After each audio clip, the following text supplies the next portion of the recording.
Até que ponto vai a hipocrisia religiosa? Queremos falar aqui nesse vídeo a respeito da homossexualidade entre religiosos. Mais especificamente aqui entre os padres da Igreja Católica. Porque um ex-seminarista lançou um livro falando da sua experiência em diversos seminários, onde ele teve contato com seminaristas e com padres da Igreja Católica tendo experiências sexuais homossexuais. Bom, eu sou Eliezer Carolive e eu quero te pedir que, se você não se inscreveu aqui no canal ainda, se inscreva, deixa aqui o seu like, o seu joinha. Essa é a forma de você nos ajudar aí a seguir adiante. E antes que alguém venha aqui dizer, mas você está falando aí dos padres, Igreja Católica, mas não é só na Igreja Católica. De fato, não é. Em toda a cristandade, você pode encontrar casos de homossexualidade encoberta nos líderes religiosos, porque eles não podem falar que são homossexuais, uma vez que a Bíblia condena a prática do homossexualismo. Só que no meio evangélico protestante, pelo menos os pastores, os líderes, podem se casar. Pelo menos eles podem ter uma vida sexual ativa dentro de um casamento heterossexual. No caso dos padres, nem isso eles podem, porque eles fazem voto de castidade e eles têm que viver uma vida ali celibatária, não tem conversa. Então, no vídeo anterior aqui no canal, eu falei a respeito do padre Fábio de Mello, das crises que ele tem tido no âmbito emocional, no âmbito da saúde mental, e o que levanta muitas vezes a suspeita no comportamento do Fábio de Mello, por diversos seguidores, admiradores do padre Fábio, críticos também, de que ele possivelmente seja homossexual. Possivelmente. Ele não assume, mas vai ficando cada vez mais evidente. E agora vamos ver aqui a fala desse ex-seminarista e vamos reagir aqui a essa fala.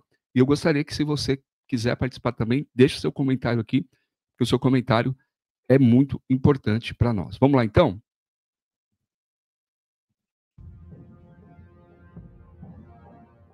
Ser padre era um sonho de infância que desmoronou depois de anos de decepções. O padre começou a me abraçar enquanto eu trabalhava. Passava a mão pelo meu corpo, em carícias cada dia mais ousadas. Com o passar do tempo, ele descobriu inúmeros casos de religiosos que viviam uma espécie de vida dupla dentro da instituição. A gente tem o Papa ali, um monarca, tem os príncipes da igreja, então é uma figura de linguagem para dizer que ela sim é uma monarquia, talvez, mas é o reino da hipocrisia, por conta dessa vida dupla generalizada no clero. O que eu estou dizendo aqui para vocês é uma hipocrisia. Você pregar uma coisa, falar uma coisa e viver outra. E a maioria desses seminaristas vão bem jovens, né, para os seminários, para as escolas teológicas, filosóficas da igreja. Eles muitas vezes são induzidos, eles se dizem vocacionados, mas muitas vezes fazem isso até para correr da sua sexualidade, para esconder a sua condição, a qual ele não quer se dar conta daquilo, né. E na psicologia analítica, nós encontramos um conceito de Jung, que ele chama de sombra. Sombra é um lugar no nosso inconsciente onde você coloca um determinado assunto, alguma coisa que você não quer mexer com aquilo, não quer se deparar com aquilo, aquilo te incomoda, aquilo, na sua concepção é muito ruim, aquilo socialmente não vai ser aceito. Ou seja, o que acontece com esses padres é que esses seminaristas, eles jogam para a sombra e não querem dar conta de que eles têm uma necessidade sexual e eles vão para tentar esconder isso aí atrás da batina, vivendo uma vida de hipocrisia. O Brendo tinha 10 anos de idade quando começou a fazer parte das atividades da paróquia na cidade onde morava, Capanema, no interior do Pará. Aos 14 anos foi morar em um seminário, mas abandonou o sonho aos 21 anos de idade, depois de viver como seminarista no Pará, em Goiás, no Distrito Federal, no Rio de Janeiro, no interior de São Paulo e até na França. Olha aí, ele foi aos 14 anos de idade, muito jovenzinho, adolescente, ficando ali por cerca de 7 anos, em diversos seminários. E ele vai dizer que todos esses seminários, algum tipo de experiência nesse âmbito da homossexualidade, ele teve, né? Ele teve. Brendo, que hoje é professor, resolveu contar tudo o que passou e viu nesses lugares num livro intitulado A Vida Secreta dos Padres Gays. Por que você decidiu escrever esse livro? Bom, eu decidi escrever esse livro para lançar luz em um tema que ainda é tabu na igreja e que eu escuto muito das pessoas falarem, até para mim, depois da repercussão do livro, que todo mundo sabe que isso não é segredo.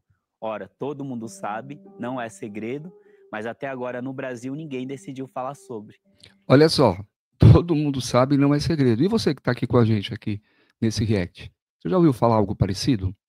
Eu, por exemplo, já li um livro, eu tinha esse livro, eu preciso até ver onde está esse livro, cujo título era Os Filhos Secretos de Deus, que eram, na verdade, uma narrativa nesse livro, né, falando a respeito dos padres que têm relações sexuais fora, né, da igreja, e escondem esses filhos, escondem essas mulheres, porque ele não pode assumir a sua vida sexualmente ativa. E isso falando de heterossexual.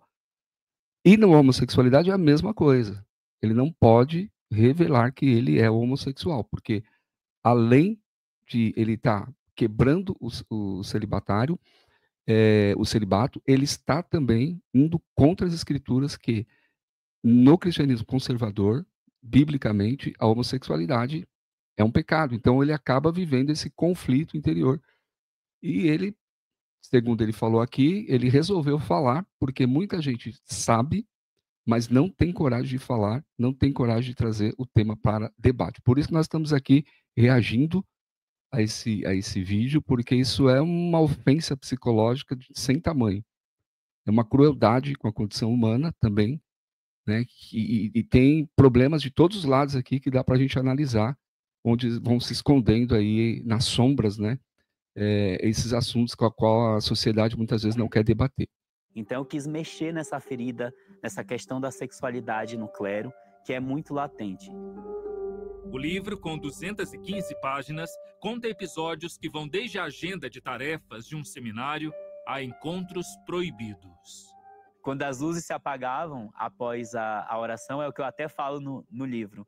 Existia uma vida gay pulsante. As pessoas, alguns entravam no quarto do outro para manter relações. Tinha quarto que era só de 2 pessoas. As pessoas se relacionavam entre si. Era muito comum, era muito banal. Brendo foi atrás de outras histórias semelhantes à dele para compor o livro. Então ele é um grito em meio ao silêncio da Igreja Católica quanto à sua realidade, de que seu clero é formado majoritariamente por gays. Ele diz que começou a receber ameaças. Que tipo de ameaça você recebeu? De morte, tortura. Inclusive já tem até BO por conta disso. Também procurei o Ministério Público que está acompanhando e uma ONG de direitos humanos. Então, agora eu me sinto um pouco mais confortável em saber que tem pessoas que estão ali me ajudando de alguma forma a lidar com isso. Olha só, gente. Ele resolveu falar, resolveu contar. A pesquisa dele apontou que essa é uma condição majoritária, ou seja, a maioria dos seminaristas, dos padres, são gays. Ele tentou contato com a Igreja Católica. Eu não vou colocar todo o vídeo aqui, que é muito longo, eu vou deixar o vídeo na descrição aqui desse meu vídeo, para que você veja toda a reportagem, se você não viu ainda. Mas fato é que ele começou a sofrer ameaças, e ameaças até de morte, nas palavras dele. Tendo que abrir, inclusive, um inquérito junto ao Ministério Público para que ele tenha um mínimo, um pouco de segurança para falar de um assunto, de uma instituição milenar, e que tem uma influência não só religiosa, mas política, social, grandíssima, né? Grandiosa na sociedade. Então, quem ousa realmente mexer com isso, realmente vai sofrer implicações, vai ter que responder, e isso com certeza não é fácil, e a gente percebe nas palavras dele. A experiência pessoal do autor é a grande protagonista da publicação. O padre abusador. Comecei a me confessar com um padre visitante. Durante um dos atendimentos, confidenciei que havia me masturbado, um pecado grave, segundo a moral da igreja. O padre começou a pedir detalhes. Quanto mais eu falava, mais detalhamento ele me pedia, inclusive minúcias de minhas fantasias sexuais, alegando ser necessário a completude do sacramento. Ainda nos primeiros anos de seminário, Brendo lembra de quando tinha de limpar quartos de padres mais experientes. Troca de favores. E durante a faxina, o padre começou a me abraçar enquanto eu trabalhava. Passava a mão pelo meu corpo, em carícias cada dia mais ousadas. Isso me gerava medo, dúvidas, mas também prazer. Depois de um tempo, ele conseguiu o que queria: sexo. Bom, tem muita coisa aqui nesse vídeo, você pode depois assistir ele aqui inteiro, mas eu gostaria que você deixasse seu comentário aqui, tá bom? São coisas horríveis, horríveis, horríveis. Então é um tema que dá para a gente conversar, debater e refletir sobre ele, tá bom? Um abraço fraterno a todos vocês, até o nosso próximo vídeo, eu espero por você. Fiquem todos